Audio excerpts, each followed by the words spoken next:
Sim, sim, alô, alô, gente de Deus, como esse povo é bom, como esse povo é carinhoso para comigo. A nossa equipe está comemorando, agradecendo demais. Ó, tá tudo pronto, já vem aí mais uma história. Vou contar uma história linda da meia-noite de hoje. Mas eu quero demais agradecer do fundo do coração a ajuda que vocês nos dão aqui no canal.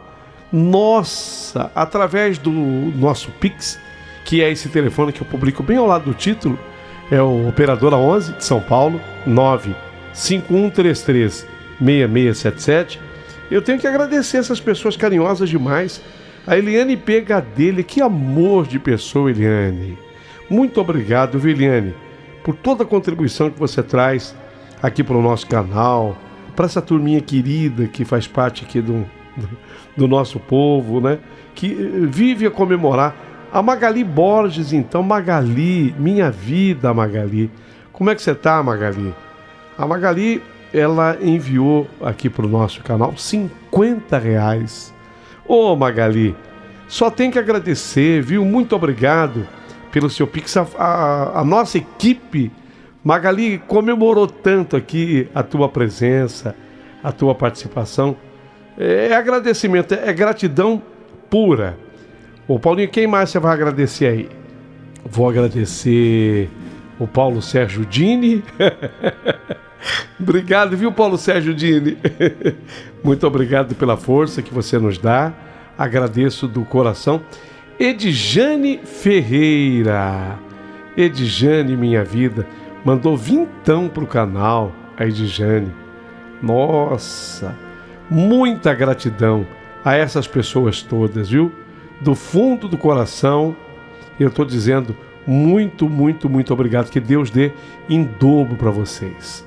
Obrigado, meu. É gente que quer ver a equipe feliz, quer ver o canal crescer, prosperar, melhorar, contratar mais gente, né? O pessoal ajuda.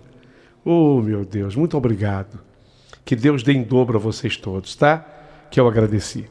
Olha, outro agradecimento que eu quero fazer é o pessoal que entra para ser membro do nosso canal.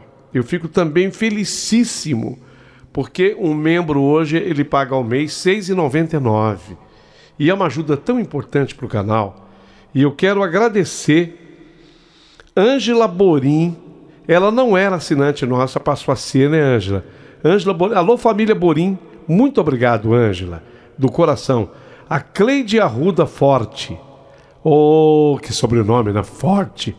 Ei, Cleide Arruda Forte. Obrigado, viu? Ela também virou assinante há 2 dias. Ô, Paulinho, como é que eu faço? Eu queria também ser assinante do teu canal. Como é que eu faço? Ó, abaixo do vídeo do YouTube, todas as instruções de como você deve agir para ser nosso assinante. Seja bem-vinda, seja bem-vindo e muito obrigado por tudo. Isso posto... bom, eu preciso também lembrar que esse telefone que está bem ao lado do título, ele também é o WhatsApp. E por ele você pode mandar o teu recado, mandar o teu beijo, mandar o teu alô, pedir a oração da Dona Elza de Brasília. Ê, Dona Elza!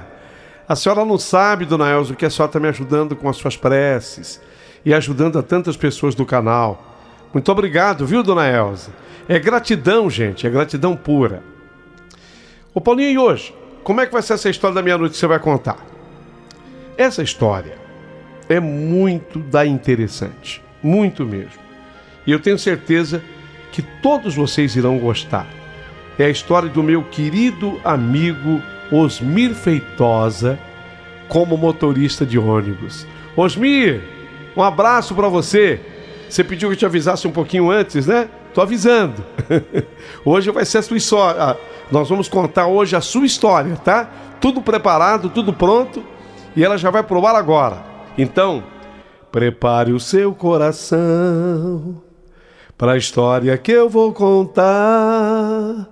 Vou entrar no ônibus 2000, estradas nós iremos pegar, pelo Brasil passear, por tantos rincões e achar.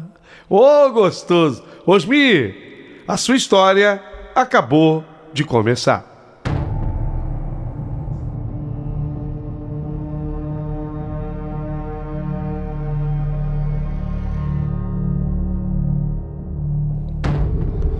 Meu querido amigo Paulinho Boa Pessoa, meu nome é Osmir Feitosa.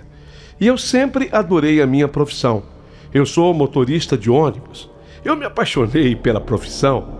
Eu ainda era um molequinho, menino, quando eu viajava de Prado para Teixeira de Freitas. Prado é a minha terra natal, na Bahia. E eu ia de Prado para Teixeira de Freitas com a minha madrinha Joaquina. E eu, Paulinho, eu ia admirando o motorista que ia comandando aquele bichão que era o ônibus, né, mudando as marchas. Oh, meu Deus, o que mais me impressionava era observar quando a direção do ônibus esterçava. Eu considerava o motorista de ônibus um verdadeiro herói. Como é que ele consegue fazer essa curva, essa manobra? Eu ficava impressionado. Aquele carro lotado e ele no comando. Como normalmente fazíamos a viagem durante o dia, outra coisa que eu admirava no motorista, que nos levava de Prado a Teixeira de Freitas, era o óculos Ray-Ban. Nossa, a lente do óculos Ray-Ban era verde. Meu Deus, como eu achava aquilo bonito. Paulinho, como eu gostava daquilo. Eu falava tanto para minha madrinha Joaquina daquele óculos, que ela acabou me fazendo um presente de um. Ó, quem não chora não mama, né? É verdade. A minha madrinha Joaquina resolveu me dar um daqueles óculos. Ela acabou me dando de presente. Fiquei todo feliz, todo orgulhoso. Sem contar que ela havia dado também um ônibus de madeira para mim. Ah, eu não tinha dúvida. Eu colocava o Ray-Ban com aquela lente verde nos olhos e eu dirigia por estradas imaginárias o meu busão de madeira. Todo mundo achava que aquilo era uma coisa de menino e que logo tudo iria passar.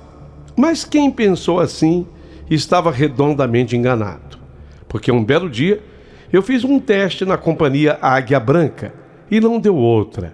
Eu fui aprovado, Paulinho, e foi aí que eu comecei a trabalhar por lá. Fiz vários itinerários nessa empresa, até o dia que eu assumi uma viagem mais longa com o ônibus. Eu ia de Teixeira de Freitas até Vitória, a capital do Espírito Santo. Era uma história que eu começava a contar dirigindo o ônibus, e era uma estrada interestadual. Eu saía da Bahia, Teixeira de Freitas, até a capital do Espírito Santo, Vitória. Aquela estrada, Paulinho, eu sei de cor e salteada. Eu sei tudo daquela estrada ali. Cada palmo, vamos dizer assim, impressionante. Eu acumulei muita experiência naquele trecho. Então, são 369 quilômetros,7. Até isso eu sei. A distância que dá, sabe? Da rodoviária de Teixeira até a rodoviária de Vitória, do Espírito Santo. Eu gastava 8 horas de viagem batida. Mas é que eu tinha que realizar também algumas paradas no trecho, né? Eu não ia direto, senão eu faria em menos tempo. E assim, eu fui acumulando experiência. Eu já estava na companhia havia 18 anos, Paulinho. Então, nesse período, eu já tinha escutado muitas histórias interessantes daquele trecho. Até o dia que aconteceu comigo. E foi tudo muito, muito, muito misterioso e interessante.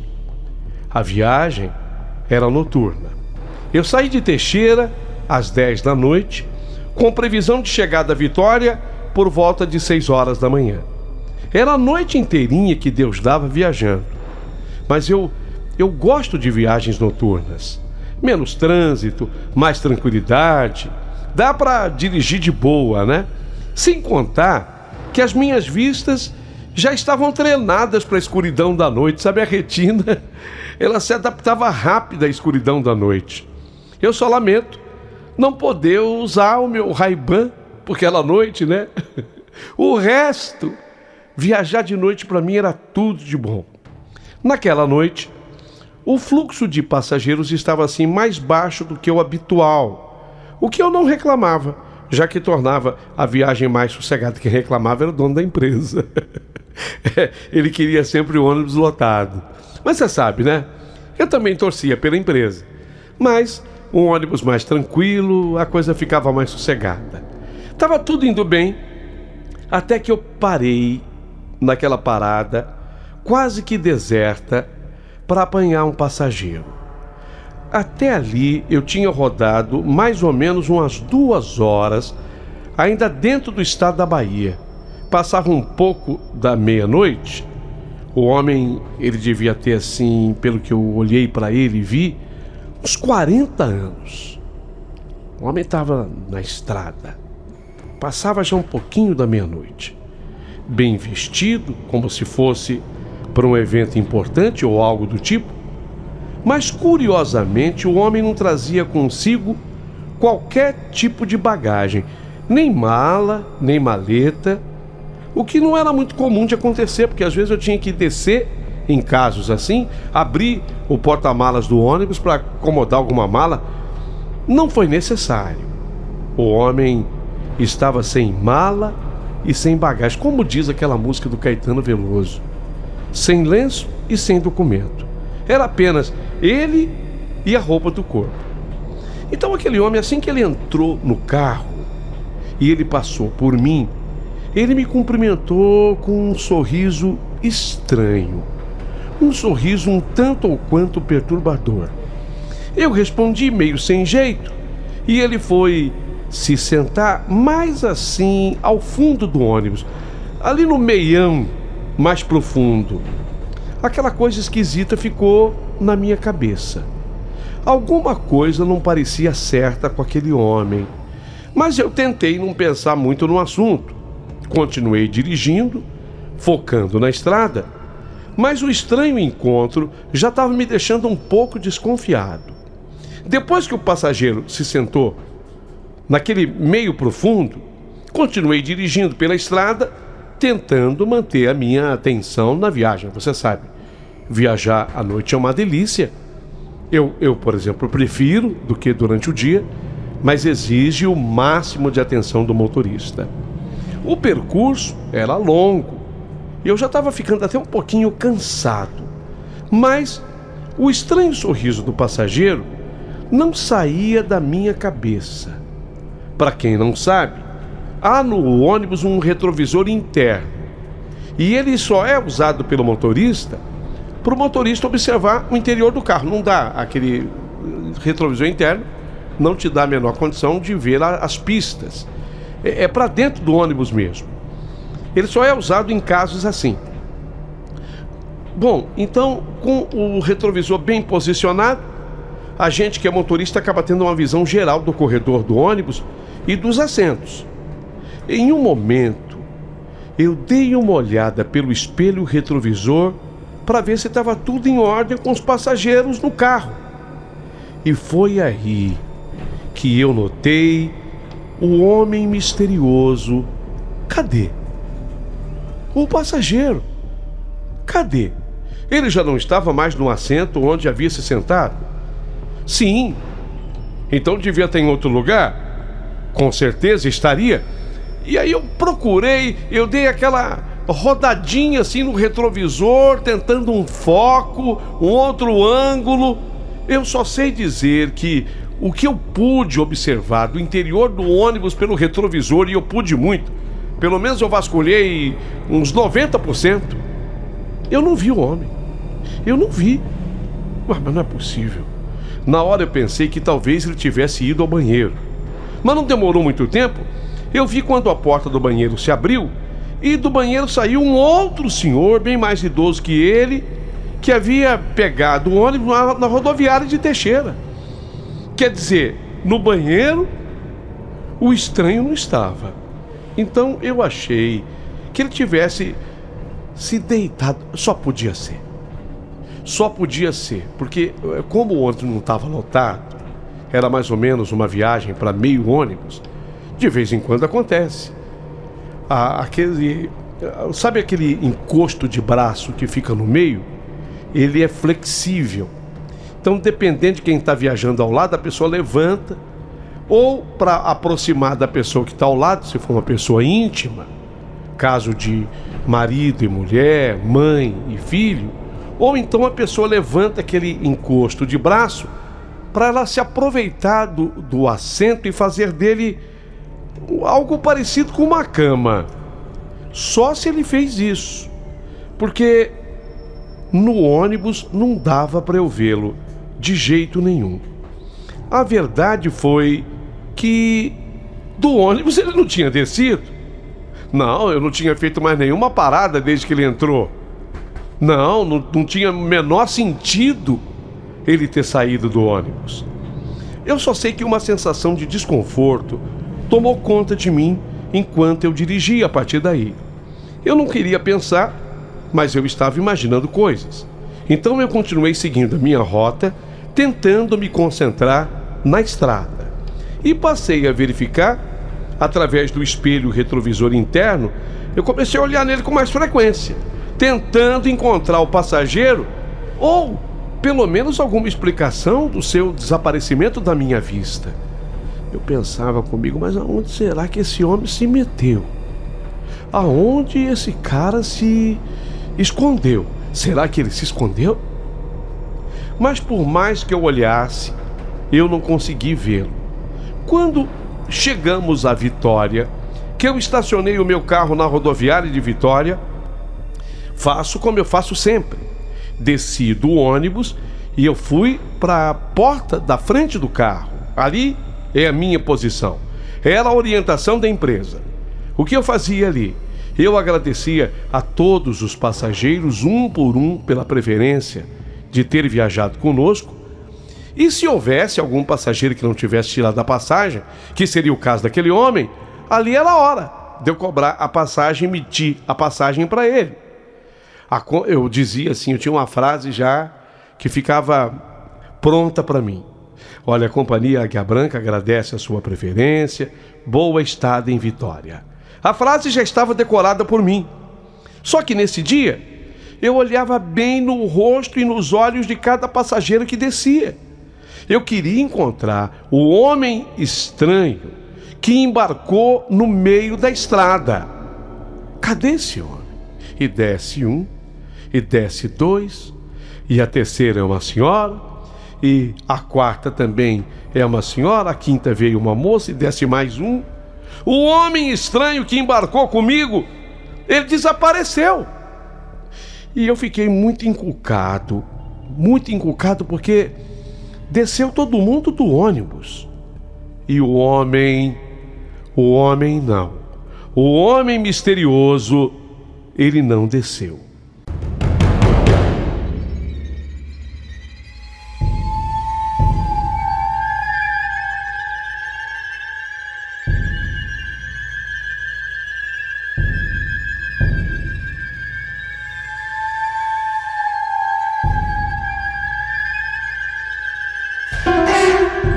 Fiquei muito encucado com isso, e tanto que quando todo mundo desceu, eu entrei novamente no ônibus e aí eu fui passando de assento em assento para ver se alguém tinha ficado dormindo, porque a minha desconfiança talvez fosse essa, a única que existia. Ele levantou aquele encosto de braço, se deitou no banco e pegou no sono, quer ver? Aliás, vou dizer uma coisa aqui, isso não é raro de acontecer não. Virava e mexia, acontecia. Alguém pegava no sono, estava muito cansado, e às vezes eu, como motorista, tinha essa missão de acordar a pessoa, dizer para ela, chegamos, estamos em Vitória. Pode desembarcar. Às vezes acontecia com homem, com mulher. No entanto, eu observei em cada assento e não havia mais ninguém no ônibus. Não, nenhum passageiro. Só que eu ainda não satisfeito, eu quis então averiguar o banheiro. Vai que o sujeito passou mal, entrou no banheiro e do banheiro ainda não saiu. Então eu fui lá verificar. E no banheiro também, nada, absolutamente nada. A porta do banheiro estava destrancada, de modo que eu olhei lá dentro e não tinha ninguém. Fiquei muito, mas muito intrigado mesmo.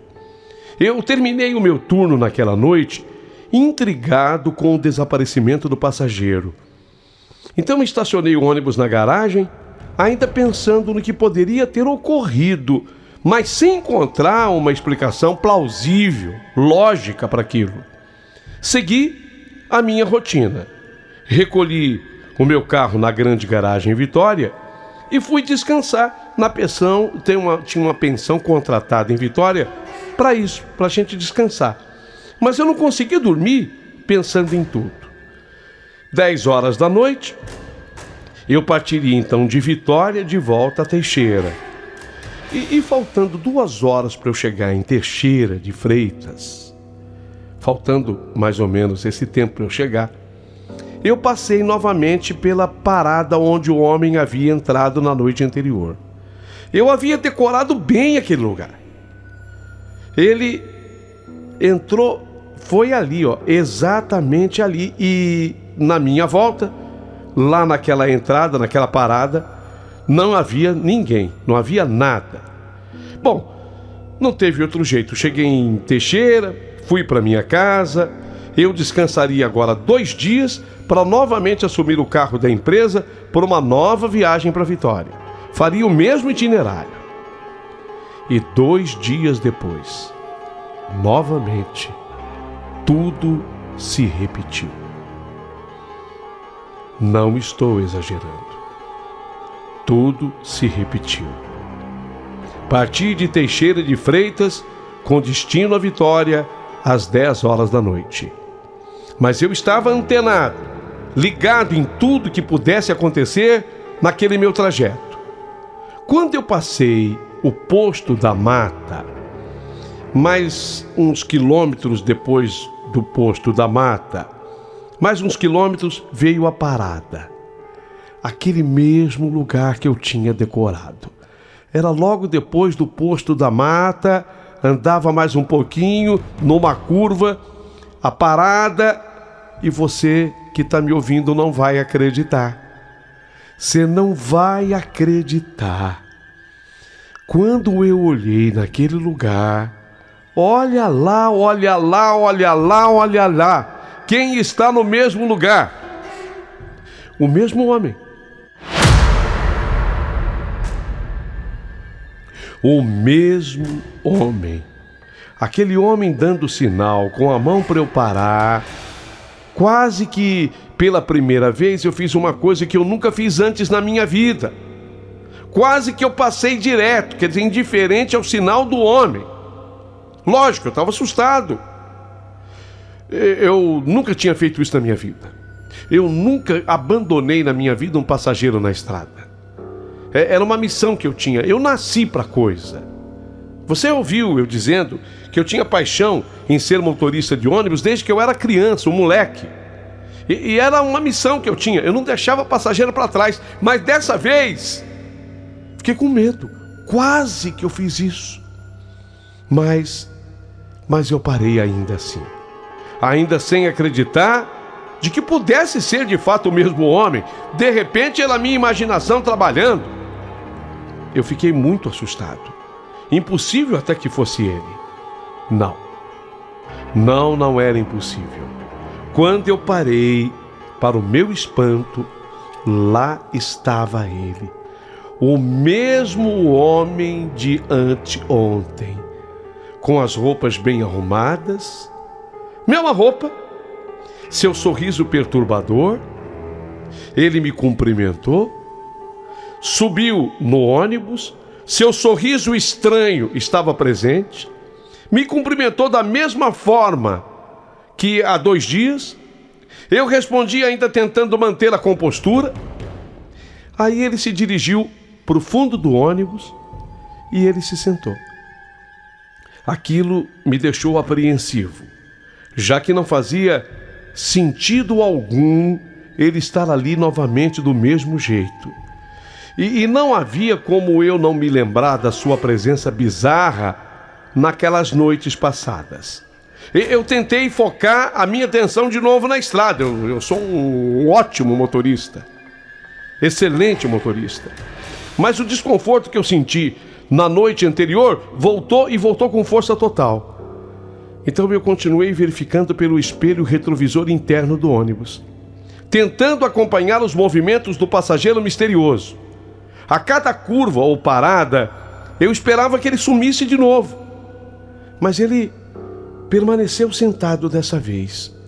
Olhava não na minha direção, mas na direção da janela, sabe? Do ônibus. Fiquei alerta durante toda a viagem, tentando entender o que estava acontecendo com aquele passageiro estranho. Aí eu estava pensando, eu falei, quando chegar em Vitória, eu vou perguntar para ele. Eu vou perguntar para ele como foi que ele desapareceu da vez anterior. Será que ele passou isso pela minha cabeça? Será que ele, para não pagar a passagem, ele pulou a janela do ônibus?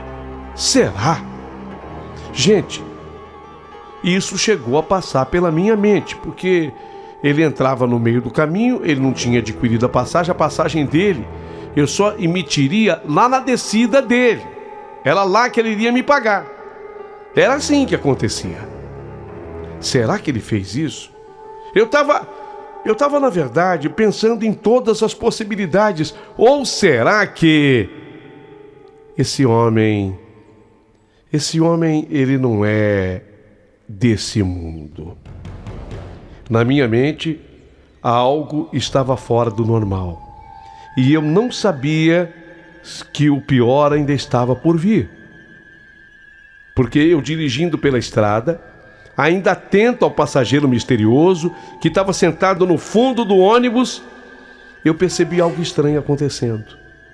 De repente, o homem se levantou do seu assento, ele veio caminhando na minha direção, eu estava, lógico, na frente do ônibus, me encarando pelo espelho retrovisor, porque os olhos dele se encontraram com os meus, pelo retrovisor interno. Aquele seu olhar agora era diferente. Era um olhar mais intenso e perturbador. Eu tentei manter a calma, continuar dirigindo, mas aquela sensação de desconforto aumentou ainda mais.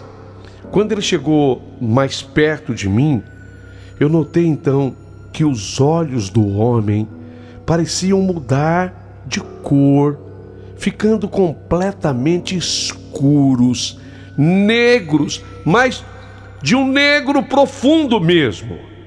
Aquilo me deixou arrepiado, mas eu continuei dirigindo, tentando não desviar o olhar da estrada. E de repente o homem simplesmente desapareceu. Mas ele fez isso diante dos meus olhos. Assim, diante dos meus olhos. Eu olhei pelo espelho retrovisor para ver se ele havia voltado para o fundo do ônibus, mas não consegui vê-lo de jeito nenhum, em lugar nenhum mais do ônibus. Eu nunca tinha feito isso, mas eu me senti tão mal que eu aproveitei aquele acostamento melhor e eu parei. Alguns passageiros do ônibus até acordaram. Alguém perguntou, algum problema, motorista? E eu respondi, não, problema nenhum, tá tudo bem. Apenas uma parada estratégica, já estou seguindo. É que nós estamos um pouco adiantado. Eu não posso chegar muito antes do horário na rodoviária de Vitória. Aquilo acontecia às vezes. O que eu disser acontecia às vezes. Mas ali naquele dia eu inventei. Foi para que eu pudesse me acalmar. Eu estava muito assustado quando eu respirei aquele ar, puxando, ainda bem que era madrugada, uma madrugada gostosa, eu puxei aquele ar puro. E eu não acreditava no que havia acabado de acontecer.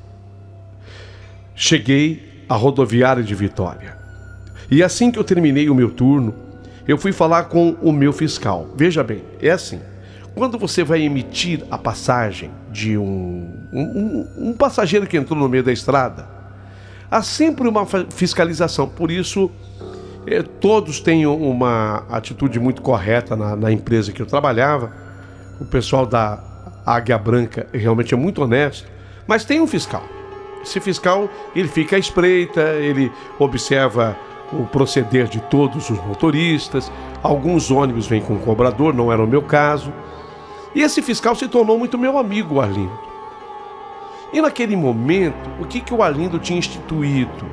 Em alguns carros, o Arlindo ele havia colocado câmera.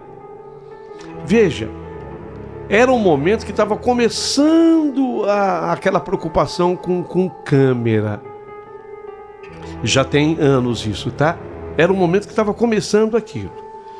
Então eu procurei o Arlindo e eu narrei para ele tudo o que havia acontecido.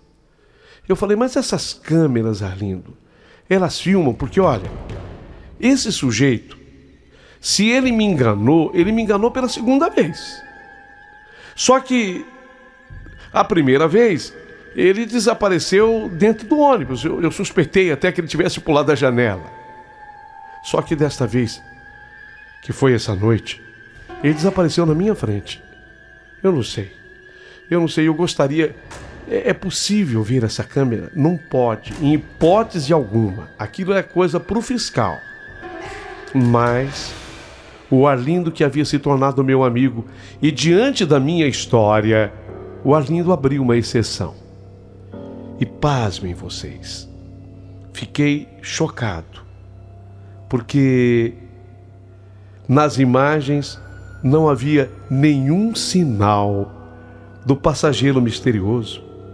A câmera mostrava apenas a minha parada, eu abrindo a porta, aparentemente cumprimentando alguém que entrava, mas eu cumprimentava o nada. Eu falei, Arlindo, ele acabou de entrar, não registrou? Quando nós assistimos todas as gravações, eu fiquei mais chocado do que eu estava. Nas imagens não tinha nenhum sinal do passageiro misterioso. A câmera mostrava apenas a minha ação, mas nenhuma ação dele. Era como se eu estivesse falando sozinho, com ninguém entrando no carro.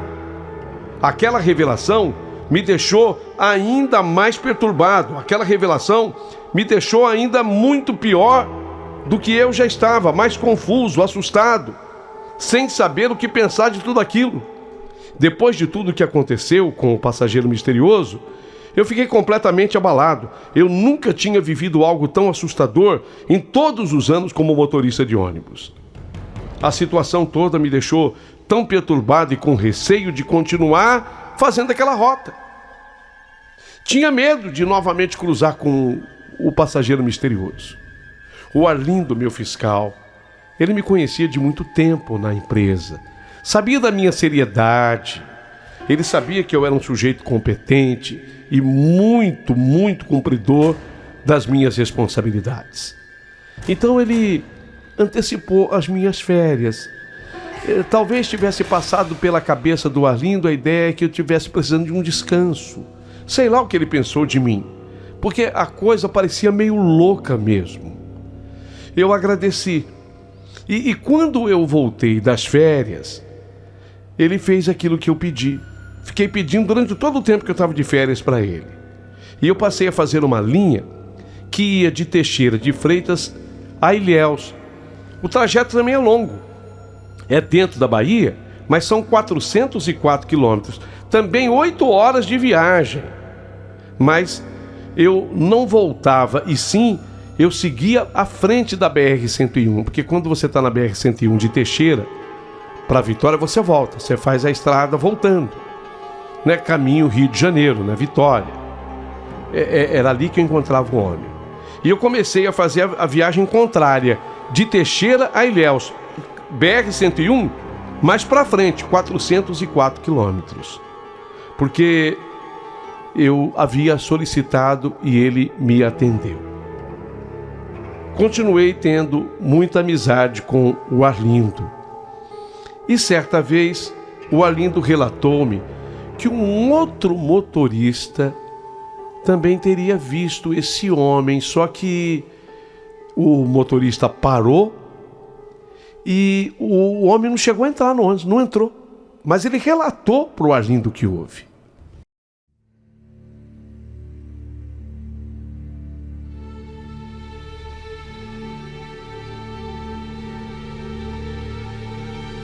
Aí eu me juntei a esse rapaz, que é o Francisco, também meu colega, e eu, preocupado com isso, eu procurei, porque esse Francisco, ele conhecia uma pessoa que tem um centro espírita, chamado Centro Espírita Mesa Branca em Teixeira de Freitas.